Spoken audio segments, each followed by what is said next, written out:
அவன் அருள் இல்லைன்னா கண்டிப்பா அவனை வழிபட முடியாது. நீங்க உதாரணத்துக்கு என்ன வேணாலும் எடுத்துக்கங்க. அருகாமையில ஒரு சிவாலயம் இருக்கிறது. நீங்கள் போக வேண்டும் என்று நினைத்து பாருங்கள், போக முடிகிறதா என்று. தினமும் காலையில் போய் சிவபெருமானம் தரிசிச்சுட்டு தான் அடுத்த வேலை அப்படின்னு தொடர்ந்து செஞ்சுக்கிட்டு இருப்பாங்க. திடீர்னு ஒரு நாள் போக முடியாது.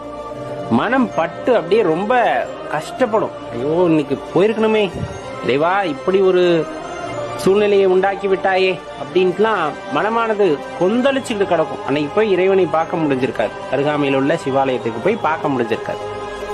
அந்த மனம் படாது பாடுபட்டு கொண்டிருக்கும். ஏன் இப்படி பண்ணார்.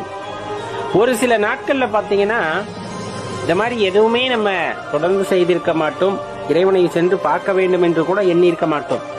திடீர்னு எங்க இருந்தோ ஒரு அழைப்பு வரும், கண்டிப்பா வரும்.